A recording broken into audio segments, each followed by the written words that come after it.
நாம் யாருக்கு உதவி செய்யணும் அப்படின்னா, நம்மக்கிட்ட நம்பிக்கை வச்சு நம்ம தன்னுடைய வாழ்க்கையில் நடந்த விஷயங்களை நம்மக்கிட்ட யார் ஷேர் பண்ணுறாங்களோ அவங்களுக்கு தான் உதவி செய்யணும்.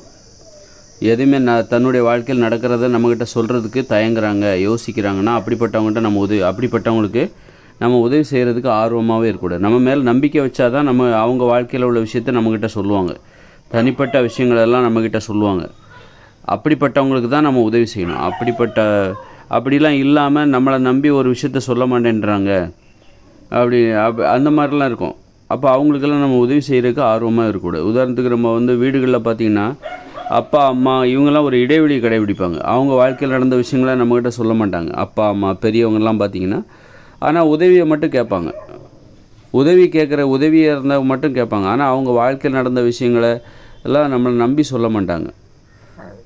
அப்போ நாம் யாருக்கிட்ட உதவி கேட்கணும் அப்படின்னா, நாம் யாருக்கிட்ட நம்ம வாழ்க்கையில் நடந்த விஷயங்களை நம்பிக்கை வச்சு ஒருத்தர்கிட்ட சொல்கிறோமோ அவங்கக்கிட்ட தான் நம்ம உதவியே கேட்கணும். அவங்ககிட்ட தான் உதவி கேட்கணும். அப்போ அப்படி உங்ககிட்ட யார் அவங்க வாழ்க்கையில் நடந்த சம்பவங்களை உங்ககிட்ட சொல்கிறாங்களோ அவங்களுக்கு தான் நீங்கள் உதவி செய்யணும்.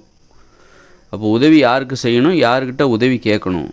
நம்பிக்கையானவர்களிடம்தான் உதவி கேட்க வேண்டும். நம்பிக்கையானவர்களுக்கு தான் உதவியை செய்ய வேண்டும். நம்பிக்கையானவர்கள்னு எப்படி கண்டுபிடிக்கிறது? தன்னுடைய வாழ்க்கையில் நடந்த சம்பவங்களை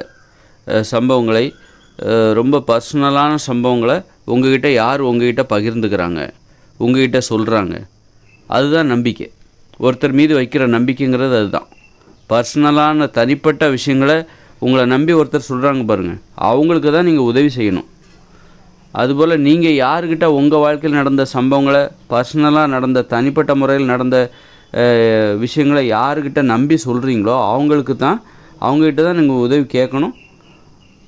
அப்போ அப்படிப்பட்டவங்க ஏதாவது உதவி கேட்டால் நீங்கள் செய்யலாம். இந்த மாதிரி உதவி கேட்பதில் ஒரு விதிமுறை இருக்குது. யார் கேட்டாலும் செஞ்சிடக்கூடாது. இப்போ அப்பாவே இருக்கட்டும், அம்மாவே இருக்கட்டும், அவங்க என்ன பண்ணுவாங்கன்னாக்கா அவங்க விஷயத்தை ஒரு இடைவெளியை கடைபிடிப்பாங்க. அவங்க வாழ்க்கையில் என்னென்னோ நடந்திருக்கும், ஒன்று கூட சொல்ல மாட்டாங்க. அதாவது பெரிய உறவினர்களாக இருக்கட்டும், ஒன்று கூட சொல்ல மாட்டாங்க. ஆனால் உதவி மட்டும் கேட்டுட்ருப்பாங்க. அது வேணும், இது வேணும், அப்படி இப்படின்னு உதவி மட்டும் கேட்டுட்ருப்பாங்க. கடன் கேட்பாங்க. கடன் கூட நம்ம யார்கிட்ட கேட்கணும் அப்படின்னா, இந்த மாதிரி தனிப்பட்ட முறையில் நமக்கு யார் மேலே நம்பிக்கை இருக்கோ, நம்ம மேலே யார் நம்பிக்கை வச்சுருக்காங்களோ அவங்க கடன் கேட்டால் நம்ம கொடுக்கலாம்.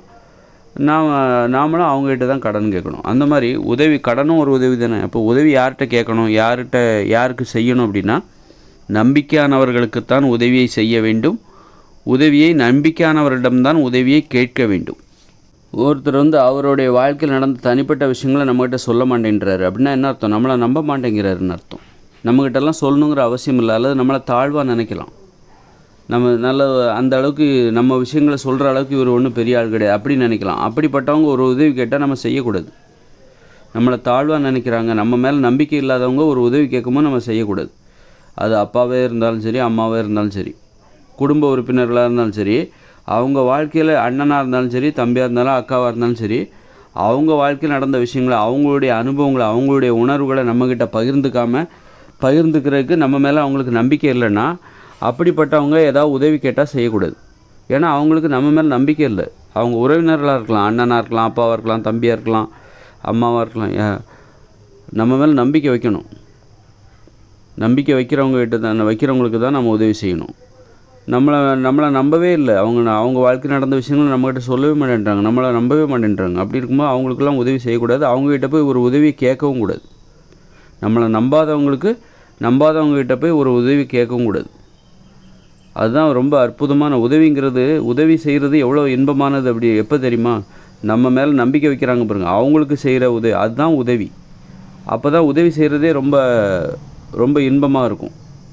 உதவி கேட்குறது கூட ஒரு இன்பம் தான். யாருக்கிட்டனா நம்ம மேலே நம்பிக்கை வச்சு அவங்க விஷயத்தை நம்மக்கிட்ட சொல்கிறாங்க, நாம் அவங்கக்கிட்ட நம்ம தனிப்பட்ட விஷயங்களை பகிர்ந்துக்கிறோம்.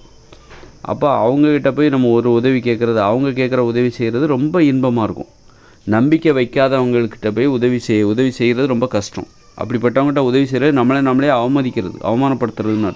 நம்ம மேலே நம்பிக்கை வைக்காமல் அவங்க வாழ்க்கையில் நடந்த விஷயங்களை நம்மக்கிட்ட சொல்ல மாட்டேன்றாங்க.